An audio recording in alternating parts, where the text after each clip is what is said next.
kami bersyukur pagi ini kami boleh beribadah kepadamu, dan biarlah namamu yang selalu dipermuliakan. Dan saatnya kami akan mendengarkan firman-Mu. Mari Roh Kudus, urapilah kami ya Tuhan. Kami butuh tuntunan-Mu ya Tuhan, sehingga kami bisa menangkap apa yang menjadi isi hati Tuhan, apa yang menjadi pesan Tuhan bagi setiap kami. Terima kasih ya Tuhan. Bagimu segala pujian dan hormat dan kemuliaan, syukur dan doa kami naikkan di dalam nama Yesus Kristus Tuhan. Haleluya. Katakan sama-sama. Amin. Silakan duduk. Shalom. Puji Tuhan. Kita kembali beribadah.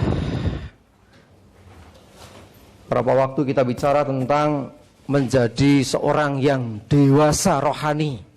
Saudara aku dikasih Tuhan, mungkin di komsel sudah dibahas juga tentang bagaimana sesungguhnya menjadi orang yang dewasa. Bedanya semua tahu. Sebelum melihat secara rohani, lihat secara jasmani saja sudah kelihatan. Ya, kalau kita membandingkan anak bayi dengan orang dewasa pasti sangat-sangat berbeda. Tetapi tidak dipungkiri, ada begitu banyak cerita orang, ya, bahkan kita menyaksikan sendiri sudah dewasa, tapi fisiknya, secara rohaninya kadang-kadang belum. Tidak masalah, karena apa? Proses terjadi. Tetapi yang bermasalah adalah ketika selama-lamanya tidak dewasa. Amin. Ya kalau lahir barunya umurnya 50 tahun, ya otomatis itu lahir baru jadi bayi rohani, tidak apa-apa. Tetapi kalau sejak lahir baru sampai sekarang usianya sudah 50, 60, 70 tahun, tetapi masih juga karakter rohaninya seperti bayi, maaf. Kira-kira itu normal atau tidak? Kita yang menilai. Bayangkan, maaf nih, kalau anak bayi kan biasa ya, digendong, dipok-pok, sayang. Saya sama anak saya masih gitu. Sayang, didik sayang, gitu biasa kan masih kecil ya. Coba maaf nih, usianya sudah katakanlah 70 tahun, sudah sepuh sekali. Dia lahir baru, itu katakanlah usia 17 tahun. Tetapi masih pengennya hanya disayang-sayang terus. Aneh kan? Nah, saudaraku dikasih Tuhan, dan satu hal yang penting mesti kita pahami sama-sama, bahwa menjadi tua itu adalah pasti. Ya kan? Menjadi tua itu pasti. Setiap orang pasti akan menjadi tua, dari bayi bertumbuh terus makin tua. Tetapi menjadi dewasa itu adalah satu pilihan. Orang mau dewasa atau enggak itu pilihan. Saya yakin anak-anak kita, bayi sampai bertumbuh terus, itu mereka mau berjuang. Bayangkan kalau seorang bayi cuma maunya tidur terlentang terus, dia enggak mau berjuang untuk mengkurep. Padahal itu susah loh. Betul enggak? Bayangkan seorang bayi berjuang mengkurep. Wah, diriwangi mungkuk-mungkuk gini, waduh, gedaduk nih, gitu kan. Ya, saya menyaksikan kita mesake gitu loh. Tapi kalau kita sebagai orang tua melihat bayi yang berjuang mengkurep, mesake langsung dikurep ke. Kira-kira bisa berangkang, bisa melaku pora gitu loh. Apalagi kalau dia sudah berusaha untuk berangkang. Wah, jungkel-jungkel, nabrak-nabrak. Apalagi kalau sudah berusaha untuk rambatan. Apalagi melangkah 1-2 langkah jatuh. Sebagai orang tua yang mengasihi anak, saya yakin Bapak Ibu Saudara sebagai orang dewasa memperlakukan anak saudara yang mau belajar berjalan jatuh terus sudah gendong, udah gak usah jalan, gak jatuh, kasihan kamu nanti jatuh lagi. Kira-kira anak itu bakal jalan gak? Gak bakalan. Itulah kenapa Tuhan Yesus ingin supaya kita ini menjadi orang-orang yang dewasa secara rohani. Orang-orang Kristen yang dewasa itu melalui proses. Jadi kalau kita masih di tahap belum terlalu dewasa nggak masalah, selama kita mau diproses Tuhan. Dan proses itu tidak selalu nyaman. Amin. Ya contohkan tadi, anak bayi ajar melaku itu nggak nyaman, jatuh berulang kali. Nanti sudah jalan lagi belajar naik sepeda. Saya itu termasuk rekor di kampung saya. Belajar naik sepeda angkatan paling lama. Isone. Sudah naik cuma maju mundur, nggak berani muter. Itu lama sekali sampai teman-teman seangkatan saya sudah pada bisa, saya kok belum. Sampai saya memberanikan diri, tak coba nih. Saya putar, satu putaran, bisa, keluar, bisa, akhirnya jadi bisa. Anak-anakku yang zaman sekarang, jangan dibayangkan sepedanya lungguh sedel enak gitu ya. Pit kebo ya. Itu orang gitu, tinggi sekali sedelnya. Kalau saya di sedel kakinya nggak gitu sama itu pedalnya, jadi ngodok gitu loh. Ngodok tahu ya? Ya maju mundur gitu terus sampai iya. Yang suka nonton kartun. Ya kalau anak sekarang kan sepedanya disesuaikan, ukurannya agak kecil, dia bisa langsung duduk sambil ngayuh, enak. Saya dulu enggak gitu sedel, saudara. Tetapi akhirnya bisa karena mau berjuang. Yuk kita lihat dulu firman Tuhan. Roma 12 ayat 1 dan 2. Roma 12 ayat 1 dan 2. Sudah ketemu? Saya bacakan. Karena itu, saudara-saudara, demi kemurahan Allah, aku menasihatkan kamu supaya kamu mempersembahkan tubuhmu sebagai persembahan yang hidup, yang kudus, dan yang berkenan kepada Allah. Itu adalah ibadahmu yang sejati. Janganlah kamu menjadi serupa dengan dunia ini, tetapi berubahlah oleh pembaruan budimu, sehingga kamu dapat membedakan manakah kehendak Allah, apakah apa yang baik, yang berkenan kepada Allah, dan yang sempurna. Nasihat Rasul Paulus kepada jemaat di kota Roma, supaya kamu demi kemurahan Allah terima nasihat ini. Apa nasihatnya?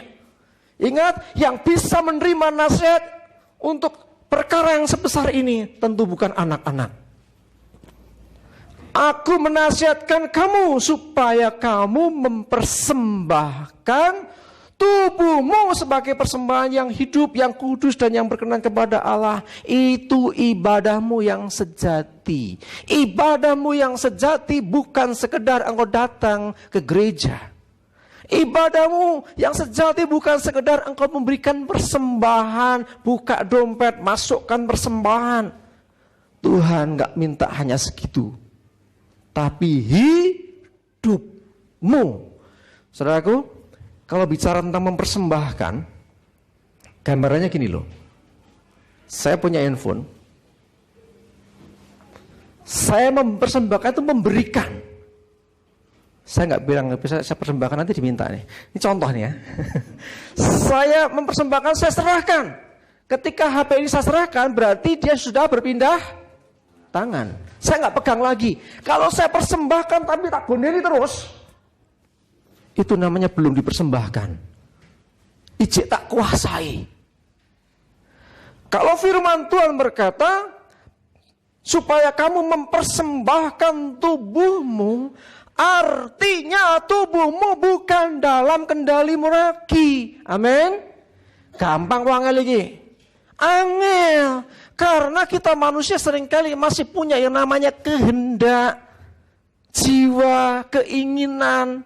Sehingga kalau kita dikatakan mempersembahkan tubuh, seharusnya hidupku bukannya aku lagi, tapi Yesus dalamku. Karena sudah dipersembahkan. Kalau saya tanya gitu, seberapa banyak yang mau mempersembahkan tubuhnya bagi Tuhan? Mungkin banyak yang akan ngajak. Kalau saya tanya lagi, betulkah sudah sepenuhnya dipersembahkan? Susah jawabnya, saudara. Saya mengatakan iya, ini kadang karepku dewe, lah piye meneh aku punya keinginan. Kadang gitu. Satu lagi nih. Ini pelajaran penting buat kita. Mempersembahkan berarti memberikan. Dalam pengertian yang lain, setelah kita mempersembahkan hidup kita kepada Tuhan, hidup kita dalam kendali Tuhan. Mari saya mengajak kita semua belajar dengarkan Tuhan yang punya kendali atas hidup kita. Mau melakukan apa? Tanya Tuhan. Mungkin kadang-kadang kita ada beberapa yang bingung dengan tanya Tuhan itu gimana. Dengarkan apa kata Tuhan. Tuhan berkata-kata. Bukankah Tuhan sudah di surga? Kalau Yesus di dunia dia berkata-kata. Kalau Tuhan di surga bagaimana berkata-kata? Saya mau beritahu saudara, Tuhan Allah kita Tuhan yang hidup. Dulu dia berkata-kata melalui nabi-nabi di perjanjian lama. Lalu Yesus datang ke dunia, Tuhan sendiri berkata langsung dengan manusia. Dia naik ke surga, dia beri Roh Kudus, dia masih berkata-kata. Karena dia hidup. Hanya Tuhan yang mati yang tidak berkata-kata. Tuhan kita hidup dan dia berkata-kata. Masalahnya adalah, apakah kita mau mendengarkan dia berkata-kata? Kalau kita mau mendengarkan dia, engkau akan tahu banyak hal. Kalau engkau mau mendengarkan Tuhan, sesungguhnya Tuhan mau nyatakan banyak hal kepada kita. Pesan Rasul Paulus ini dalam sekali. Mempersembahkan tubuh. Seorang bayi nggak mungkin bisa berpikir sejauh itu. Tetapi kita harus berani sampai pada level, Tuhan inilah hidupku. Pakai hidupku untuk kemuliaan-Mu. Artinya apa yang Tuhan perintahkan, walaupun bertentangan dengan apa yang kita harapkan. Kalau kita sudah mempersembahkan, itu kan kita nggak punya kedaulatan sendiri atas hidup kita. Karena itu sekali lagi, mau memutuskan apa, sekalipun itu berhubungan dengan hidupku sendiri loh. Mungkin tidak secara langsung berhubungan dengan pekerjaan Tuhan. Mungkin tidak secara langsung berhubungan dengan pelayanan. Tapi hidupku sendiri. Contoh misalnya, aku mau buka warung pecel. Hal sepele kan, buka warung pecel. Doa tanya Tuhan, Tuhan, aku mau bikin pecel di mana? Saya sering dengar kesaksian orang-orang yang sampai mau belanja tanya Tuhan, mau usaha tanya Tuhan, mau mengambil keputusan tanya Tuhan. Saya ada teman-teman pengusaha yang kalau mau cari karyawan berdoa tanya Tuhan. Tuhan, aku butuh orang untuk kerja di perusahaanku. Tunjukkan siapa dia. Termasuk mau mecat karyawan, kan udah keterlaluan, tanya Tuhan. Dan teman saya katakan, kadangkala sudah jengkel luar biasa, kerja nggak bener, tak pecat, Tuhan masih bilang, tahan dulu loh, biar nek hatiku, anyel biang kataku gitu loh, marah, pengennya sedang tes-tes gitu loh. Tapi kadang Tuhan bilang, tahan. Kenapa Tuhan izinkan hal-hal yang seperti itu terjadi? Itu untuk mendewasakan kita. Rasul Paulus nengkingi yang namanya duri dalam daging berapa kali. Nggak pergi loh. Dia mengatakan utusan iblis loh. Tapi nggak mau pergi ditengking loh. Dan Rasul Paulus tidak mengatakan, Tuhan ya wis lah ini, pokoknya gak aku nenek iki, enggak. Dia nggak maksa juga, ya sudahlah. Yang namanya duri dalam daging itu sesuatu yang tidak enak. Saudara makan bandeng tahu ya? Enak kan makan bandeng? Nek katutan rine, malang nang tenggorokan rasane piye coba. Wah, anyel biang nganggo kon ngeplis banget lah segala macam. Susah itu. Makanya aja dipilih anak saya itu loh makan dan namanya ikan mesti milihnya jelimet gitu loh. Kadang ada lembut-lembut saja nggak mau. Itu duri. Duri dalam daging itu diizinkan ada sesungguhnya supaya membatasi seseorang tidak jadi sombong juga. Rasul Paulus menyadari itu supaya dia tidak bermegah di dalam dirinya. Nah, oke, kembali ke bahasan tadi. Ibadah yang sejati itu adalah mempersembahkan tubuh. Dalam pemahaman terjemahan dikatakan memberikan hidup atau mempersembahkan hidup, keseluruhan hidup kepada Tuhan. Ya, nek diserahkan jangan ditarik kembali. Ojo nek istilah diculke ndase.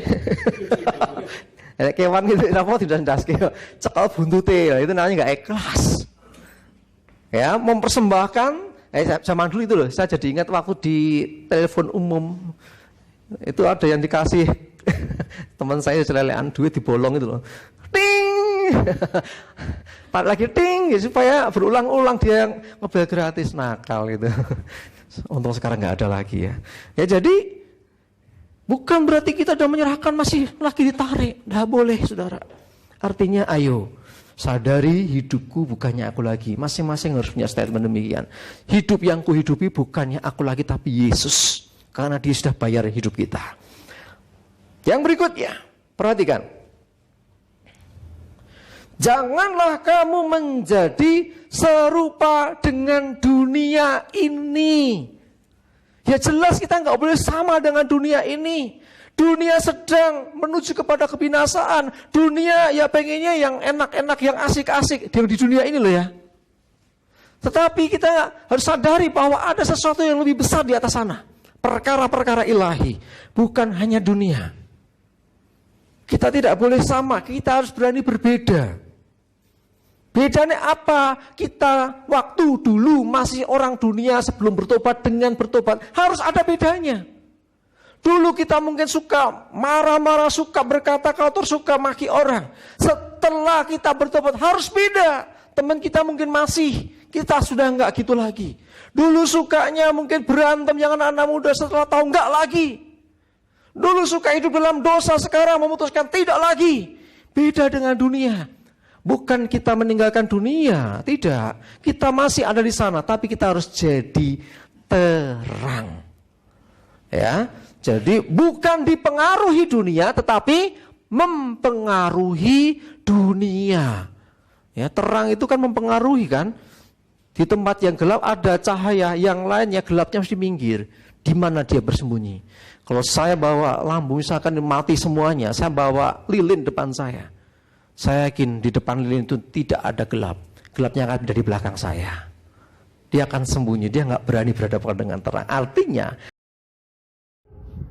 saudara dan saya harus berbeda, harus jadi terang bagi dunia. Amin. Ya, yang berikutnya. Tetapi berubahlah oleh pembaruan budimu. Berubah, pembaruan budi, cara berpikir kita juga berubah. Gak boleh sama lagi dengan dunia. Dunia mata ganti mata, kita kasihi. Berbuat baiklah. Kita mesti berbeda. Berubah menjadi lebih baik. Sehingga kamu dapat membedakan manakah kehendak Allah. Dapat ngerti. Karena sekali lagi kan hidup kita sudah diserahkan ke Tuhan. Kalau hidup sudah diserahkan ke Tuhan, sesungguhnya kita tidak boleh sembarangan bertindak melakukan segala sesuatu. Itu sesuai kehendak Tuhan enggak? Itu bertentangan dengan kehendak Tuhan atau tidak? Kalau bertentangan, stop, nanti dulu. Ya saya sampaikan tadi, sampai hal-hal sepele seharusnya kita tanya kalau memang kita tidak yakin. Tapi kalau nggak yakin bahwa apa yang kau lakukan ini sejalan dengan kehendak Tuhan, silakan jalan. Tetapi kalau nggak yakin, hatiku kok deg-degan yo, kok aku was-was yo, kiki apa ora yo, boleh atau enggak ya? Ada tawaran investasi meyakinkan sekali, bunganya sampai 50%, rasa masuk akal. 25% ngono wae lah. Gede banget ini. Saudaraku, doa dulu. Loh, saya ngajak ke orang Kristen loh. Jangan terlalu percaya hanya karena KTP orang Kristen. Harus saudara berdoa. Bener enggak Tuhan aku boleh berinvestasi di ini? Jadi jangan hanya karena sesuatu yang menarik akhirnya kita melangkah sendiri. Ingat, hidupku bukannya aku lagi. Termasuk apa yang ada dalam diri kita. Seharusnya dalam kendali Tuhan. Berikutnya. Apa yang baik? Nah ini tentang kehendak Allah. Apa yang baik? Saya kira seorang dewasa bisa membedakan mana yang baik dan yang tidak baik. Kalau tidak bisa membedakan, berarti belum dewasa. Masih anak-anak. Anak-anak ini ngerti, pokoknya apa-apa. Saya pernah dengar ceritanya siapa tuh kemarin tuh. Saya lupa cerita siapa itu. Mainan gula itu loh. Gula ditumplak-tumplak gitu loh. Dikira pasir ya, gue main-mainan. Ya nggak tahu, ya nggak apa-apa anak kecil. Nek sambak parni ngono urang mudeng iki gula, diemplek-emplek nang ngendi lah yo jenenge enggak normal, mohon maaf ini. Ya, jadi artinya apa? Tahu ini baik, ini enggak baik, tahu. Karena apa? Terasah ininya. Ya, akal budinya sudah terbiasa, bisa membedakan. Sekali lagi ya, itu salah satu ciri kedewasaan adalah tahu mana yang baik, mana yang enggak baik. Berikutnya, yang berkenan kepada Allah ini, cari perkenanan Tuhan. Jadi kalau kita memandang bahwa apa yang akan kita lakukan, aku tahu ini Tuhan gak berkenan. Stop, berhenti. Kita tahu apa yang berkenan itu apa, lakukan itu. Yang gak berkenan jangan dipaksakan. Sekalipun, wah tapi enak loh, nyaman loh. Toh nanti Isa bertobat. Hati-hati, Allah tidak pernah membiarkan dirinya dipermainkan. Sesuatu yang menyenangkan, sesuatu yang nyaman, sesuatu yang indah, sesuatu yang luar biasa menggoda di depan kita. Kalau kita tahu itu bukan kehendak Tuhan untuk kita lakukan, kalau tahu bahwa itu nggak berkenan untuk kita melakukan itu, stop sebelum penyesalan datang kemudian. Saudara tahu Adam dan Hawa? Saya yakin walaupun di dalam perintah itu Adam yang dikasih tahu supaya tidak makan buah pohon pengetahuan yang baik dan jahat. Tidak ke Hawa sih, memang perintah awalnya, karena Hawa belum dibentuk. Tetapi saya yakin sudah dikasih tahu juga lah. Akhirnya mereka berdua ngerti bahwa perintahnya jangan makan buah pohon pengetahuan baik dan jahat. Ada godaan, ular tua, bujui. Cara bujuinnya, wah saudara, kalau kita orang Kristen nggak ngerti firman itu bisa digodain seperti Hawa, digodain ular tua. Kenapa? Pakai firman loh.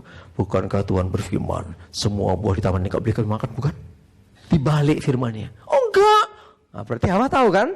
Semuanya boleh kecuali ini. Nah, Hawa berkata seperti itu berarti Hawa sesungguhnya tahu kebenaran. Tetapi godaannya apa? Kenapa nggak boleh?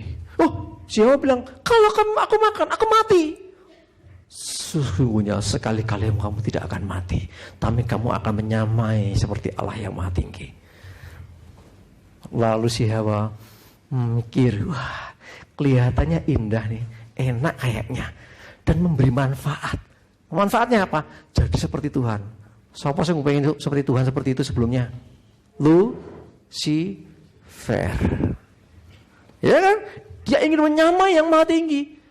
Dia gagal dibuang ke bumi, bujukin manusia supaya manusia melakukan itu. Itu jadi hasratnya si ular tua itu. Tetapi sekali lagi Hawa yang tergoda, dia ambil, dia makan. Mungkin dipikirnya, toh nanti Isa bertobat, Tuhan Maha Pengampun. Hati-hati loh. Ini seringkali yang ada dalam pikiran seseorang ketika mau berbuat dosa. Toh Tuhan Maha tahu keadaanku. Toh Tuhan Maha Pengasih, Tuhan Maha Pengampun. Aku minta ampun, pasti Dia ampuni. Itulah seringkali yang menggoda seseorang untuk berbuat dosa. Dan yang terakhir, yang sempurna. Kita tahu apa yang sempurna. Kita mesti pegang apa yang sempurna ini. Pengorbanan Yesus sempurna bagi hidup kita. Amin.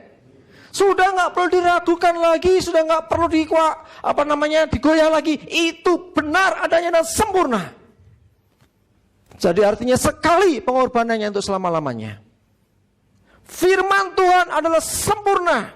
Sekalipun saat ini kita belum mengalami apa yang tertulis. Ya, mungkin ada ayat firman Tuhan sudah dapatkan waktu berdoa. Kok belum terjadi dalam hidupku? Sudah mengimani, kok belum terjadi? Itu firman tidak pernah gagal. Kalau tidak terjadi dalam diri seseorang, ada beberapa faktor. Yang pertama, faktor manusia. Ketika firman Tuhan nyatakan A, hari depan penuh pengharapan, tidak terjadi sampai matinya orang itu, dan dia merasa aku tidak pernah mendapatkan hari depan penuh pengharapan. Faktor manusia adalah karena ada dosa, karena ketidaktaatan. Faktor manusia banyak. Yang kedua adalah kedaulatan Tuhan yang tidak direspon dengan benar. Tuhan pasti lakukan, tapi responnya nggak benar. Jadi intinya Tuhan nggak pernah gagal dengan apa yang Dia rancangkan. Ya, amin. Tetapi kalau kita sudah setia sungguh-sungguh tidak mengalami janji Tuhan, percayalah bahwa engkau tetap menerima yang dijanjikan. Mungkin nggak terima, oh damai sejahtera hidup berkemenangan, engkau akan terima. Ingat, jadi hidup kita bukan hanya di sini, tetapi sampai di sana. Tetapi yang terpenting di sini adalah ayo Kita sebagai orang-orang yang dewasa, yang menuju pada terus didewasakan dalam iman, kita mesti berani tampil beda dengan dunia. Kita persembahkan hidup kepada Tuhan, berani untuk bertindak mengikuti perintah Tuhan sekalipun kita tidak tahu caranya. Kita kadang-kadang gak ngerti maksudnya, taati saja. Kenapa kita harus jadi dewasa? Minggu yang lalu sudah kita singgung. Karena Tuhan ingin mempersiapkan kita. Gambarannya saudara dan saya ini adalah mempelai Kristus. Manten. Tidak mungkin toh. Mantennya yang laki-laki dewasa, manten perempuannya masih anak-anak. Masih bayi lagi. Tuhan ingin saudara dan saya dewasa. Karena Alkitab katakan mempelai. Gereja Tuhan adalah mempelai Kristus. Dan Kristus digambarkan sebagai mempelai laki-laki. Ingat, jangan digambarkan harafiah ya. Ini gambaran. Artinya apa? Tuhan ingin engkau setara, naik levelnya. Firman Tuhan berkata, hendaklah engkau sempurna seperti Bapamu sempurna. Ingat, saudara dan saya diciptakan secitra dengan Allah, segambar dan serupa dengan Allah. Walaupun akhirnya dirusak sama iblis, jatuh dalam dosa, tapi Yesus memulihkan melalui kematian di atas kayu salib. Makanya setelah dipulihkan, hidup kita haruslah hidup baru, gak boleh sama lagi. Ya, kalau kita mengatakan sudah terima Yesus, percaya kepada Tuhan Yesus, menyerahkan hidup kepada Tuhan, tapi tidak ada perubahan, maka sesungguhnya yang dihitung Tuhan bukan perkataanmu, tetapi hidupmu. Engkau mengatakan aku mengasihi Tuhan, engkau mengatakan aku mempersembahkan hidupku kepadamu Tuhan, tapi pada kenyataannya hidup kita dengan dulu sebelum kenal Tuhan tidak ada bedanya. Maka yang dihitung Tuhan ini loh, hidupmu itu yang aslinya itu, bukan ucapan. Amin. Makanya kita harus jadi orang-orang yang istilahnya konsisten di hadapan Tuhan. Orang-orang yang antara ucapan kita dengan tindakan kita di hadapan Tuhan sama. Sebab ketika kita berbeda, maka yang dilihat bukan ucapan kita, sekali lagi, tapi perbuatan kita. Iman harus dengan perbuatan. Kalau perbuatannya nggak mencerminkan imannya, tidak berlaku. Iman tanpa perbuatan pada hakikatnya mati. Jangan sampai hal yang demikian terjadi di atas hidup kita. Mari jemaat dikasih Tuhan, saya mengajak kita semua, saudara dan saya sudah menyerahkan hidup kepada Tuhan. Perbaharui sekarang komitmenmu di hadapan Tuhan. Perbaharui perjanjianmu dengan Tuhan. Oh iya, aku kadang saya semauku sendiri. Kadang-kadang aku masih lepas kontrol. Ya, seringkali orang yang emosi, nesu, ngomong-ngomong itu kan saya yakin bukan itu yang dikehendaki Tuhan atas hidup kita. Tapi kenapa kita lakukan? Nah, kita lepas kontrol. Harus setelah itu bertobat, minta ampun kepada Tuhan. Minta ampun, Tuhan ampuni aku. Engkau yang punya hidupku, tapi aku masih bertindak semauku. Hari ini saya mengajak kita semua, perbaharui lagi komitmenmu dengan Tuhan untuk hidup menurut tuntunan Tuhan. Amin. Ya, sekali lagi saya menggarisbawahi beberapa poin. Yang pertama, ibadah yang sejati adalah ibadah dengan kita menyerahkan hidup. Hidup kita dipersembahkan kepada Tuhan. Itu ibadah yang sejati. Yang kedua, kita harus berani berbeda dengan dunia. Karena apa? Kita sudah dipulihkan. Ya, jati diri kita manusia sesungguhnya itu bersih, tidak berdosa. Pada waktu diciptakan. Tetapi ketika jatuh dalam dosa, akhirnya semua manusia berbuat dosa. Tapi sadari bahwa Yesus datang, Dia mengorbankan dirinya di atas kayu salib, memulihkan manusia. Sehingga kita jadi seperti Adam sebelum jatuh dalam dosa. Itu, jadi pentahiran, penyucian dengan darah Yesus itu enggak main-main. Disucikan seperti Adam dulu. Kalau enggak kita enggak akan bisa masuk surga. Karena Allah Maha Kudus, ada dosa, mati yang berdosa. Itulah kenapa Yesus sudah mengorbankan itu. Jadi kita sekarang jadi ciptaan baru. Ya, harus beda dengan dunia dan berubah menuju lebih baik. Terus berubah. Ada yang kurang, oh iya ya, aku masih ada dosa ini, sadari, diingatkan Tuhan, bertobat. Dicek lagi, oh iya kadang aku masih punya kebiasaan buruk ini, sadar, bertobat, minta ampun. Terus, supaya dari waktu ke waktu terus mengalami pembaharuan.